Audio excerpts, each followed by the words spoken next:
Hello everyone, welcome to study being point. এবং এই ভিডিওতে তোমাদের সাথে আলোচনা করব রাজ্য সরকারের পক্ষ থেকে প্রকাশিত নতুন একটি সরকারি চাকরির বিজ্ঞপ্তি নিয়ে। তো ইতিমধ্যে পশ্চিমবঙ্গের রূপশ্রী প্রকল্পের পক্ষ থেকে বিজ্ঞপ্তিটি প্রকাশিত করা হয়েছে। তো ভারতীয় নাগরিক হয়ে থাকলে পশ্চিমবঙ্গের 23 জেলা থেকে ছেলে এবং মেয়ে উভয়ে কিন্তু আবেদন করতে পারবে এখানে। তো কোন পোস্টে তোমাদের নিয়োগ করানো হচ্ছে, বয়সসীমা কী বলেছে, বেতন কাঠামো কী আছে, যোগ্যতা কী বলেছে, প্রত্যেকটি আলোচনা করব ভিডিওর মাধ্যমে। তো ভিডিওটি স্কিপ না করে ধৈর্য সহকারে দেখো, তাহলে সমস্ত তথ্য কিন্তু এখান থেকে পেয়ে যাবে। এবং ডিসক্রিপশন বক্সে টেলিগ্রামের লিঙ্ক দেওয়া থাকবে, সেখান থেকে বিজ্ঞপ্তিটি তোমরা ডাউনলোড করে আগে পড়বে, বুঝবে, তারপরে কিন্তু আবেদন করবে, ঠিক আছে। এবং এই রকম নিত্য নতুন চাকরি সংক্রান্ত আপডেট পাওয়ার জন্য আমাদের চ্যানেলটি সাবস্ক্রাইব করে পাশে থাকা বেল আইকনটি ক্লিক করে রাখো, যাতে যে কোনো লেটেস্ট আপডেট খুব সহজেই তোমাদের কাছে পৌঁছে যায়। তো চলো বিজ্ঞপ্তিটি তোমাদের সাথে আলোচনা করে দিই। প্রথমত অনস্ক্রিন অফিসিয়াল বিজ্ঞপ্তিটি ওপেন করলাম। তো এখানে তোমাদের বলে দেওয়া আছে অ্যাকাউন্টেন্ট পোস্টে কিন্তু তোমাদের নিয়োগ করানো হচ্ছে রূপশ্রী প্রকল্পের আওতায়, ঠিক আছে। তো বিজ্ঞপ্তির সাথে তোমাদের কিন্তু অ্যাপ্লিকেশন ফর্ম দেওয়া থাকবে। তো অ্যাপ্লিকেশন ফর্মটি তোমরা ভালো করে ডাউনলোড করবে, ডাউনলোড করে যা যা বলেছে প্রত্যেকটি কিন্তু ভালো করে তোমাদের ফিল আপ করতে হবে, ঠিক আছে। তো অফিসিয়াল ওয়েবসাইট থেকে তোমরা কিন্তু বিজ্ঞপ্তিটি পেয়ে যাবে। যদি সেখান থেকে ডাউনলোড করতে না পারো, সেক্ষেত্রে আমাদের টেলিগ্রাম চ্যানেলেও দেওয়া থাকবে, সেখান থেকে তোমরা পেয়ে যাবে। তো দেখো তোমাদের ডান দিকে ফটো বলেছে, তারপর তোমাদের পোস্টের নাম দিতে হবে, তোমাদের নিজেদের নাম লিখতে হবে, ঠিক আছে, ক্যাপিটাল লেটারে। তোমাদের ফাদার্স নেম অথবা হাজব্যান্ড নেম লিখতে হবে, ক্যাটাগরি, ডেট অফ বার্থ তোমাদের ফিল আপ করতে হবে। নেক্সট তোমাদের এজ বলে দেওয়া আছে এখানে, এজ, অ্যাড্রেস এবং তোমাদের ইমেল অ্যাড্রেস, ঠিক আছে। এবং যদি তোমাদের মিউনিসিপ্যালিটি অথবা ব্লকের আন্ডারে হয়ে থাকে, সেক্ষেত্রে তোমাদের কিন্তু এটি ফিল আপ করতে হবে, ঠিক আছে। তো তারপরে তোমাদের জেন্ডার বলে দেওয়া আছে এখানে, ঠিক আছে, রিলিজিয়ান বলেছে, ন্যাশনালিটি বলেছে, শিক্ষাগত যোগ্যতা তোমাদের প্রত্যেকটি কিন্তু এখান থেকে চেক আউট করে তোমরা ফিল আপ করবে। এবং কম্পিউটার নলেজ তোমাদের এখানে লাগছে, ঠিক আছে। তো যা যা বলেছে প্রত্যেকটি ফিল আপ করবে এবং তারপরে সবশেষে তোমাদের সিগনেচার করতে হবে, ডেট এবং প্লেস তোমাদের মেনশন করতে হবে, ঠিক আছে। তো এখানে তোমাদের বলে দেওয়া আছে কোন ঠিকানায় তোমাদের এই অ্যাপ্লিকেশন ফর্মটি পাঠাতে হবে। তো প্রত্যেকটি এখান থেকে তোমরা চেক আউট করে নেবে। তো দেখে নাও, এখানে বলে দেওয়া আছে ডিপিএমইউ রূপশ্রী প্রকল্প cell under social welfare section, Paschim Medinipur, ঠিক আছে। তো এই ঠিকানায় তোমাদের কিন্তু ড্রপ বক্সে ফিজিক্যালি, অর্থাৎ তোমাদের নিজেদের গিয়ে কিন্তু জমা দিয়ে আসতে হবে ড্রপ বক্সে, ঠিক আছে। তো স্যাটারডে এবং সানডে বাদ দিয়ে তোমাদের যেতে হবে।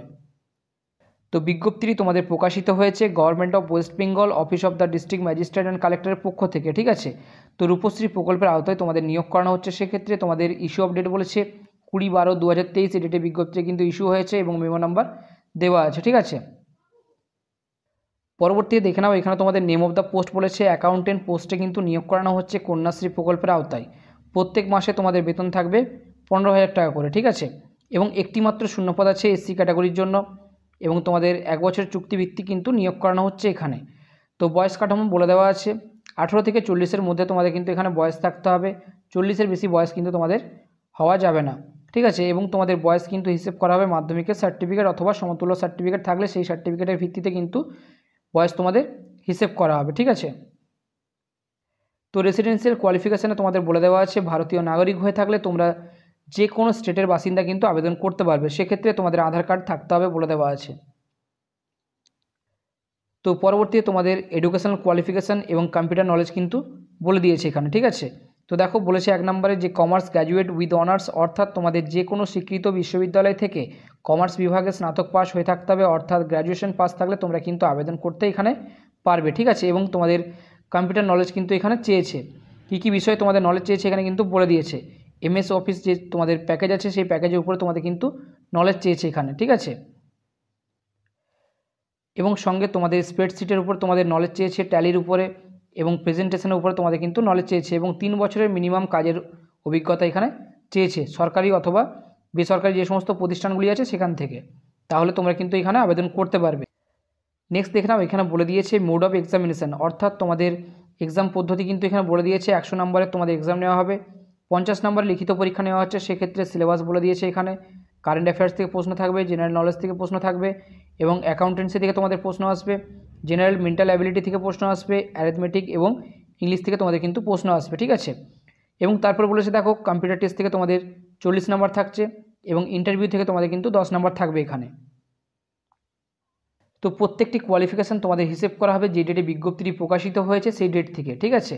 তো এই অ্যাড্রেসে তোমাদের জমা দিতে হবে অ্যাপ্লিকেশান ফর্মটি, তোমাদের অলরেডি আমি দেখিয়ে দিয়েছি।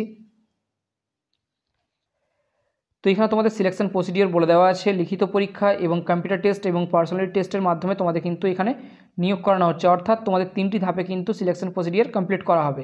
তো এই হলো তোমাদের অফিসিয়াল ওয়েবসাইট, ঠিক আছে, www.পশ্চিমমেদিনীপুর.gov.in। এই অফিসিয়াল ওয়েবসাইটে গিয়ে তোমরা সমস্ত তথ্য কিন্তু পেয়ে যাবে, অর্থাৎ এখানে তোমরা এক্সামের ডেট, তারিখ এবং ভেন্যু সমস্ত কিছু কিন্তু পেয়ে যাবে, ঠিক আছে। তো তোমাদের কিন্তু এটি চেক আউট করতে হবে।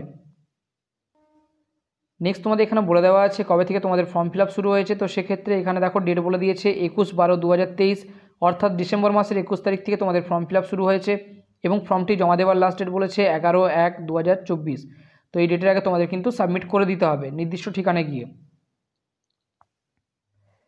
তো এই বিজ্ঞপ্তিতে যে সমস্ত ইম্পর্টেন্ট তথ্যগুলি দেওয়া ছিল প্রত্যেকটি তোমাদের সাথে আলোচনা করলাম। কোথাও যদি তোমাদের বুঝতে অসুবিধা হয় কমেন্ট সেকশনে কমেন্ট করে জিজ্ঞাসা করতে পারো, এবং ভিডিওটি হেল্পফুল বলে মনে হলে একটি লাইক দিয়ে চ্যানেলটি সাবস্ক্রাইব করে আমাদের সাথে থেকো এবং আমাদের পাশে থেকো, এবং ভিডিওগুলি বেশি বেশি করে বন্ধুদের সাথে শেয়ার করে দিও।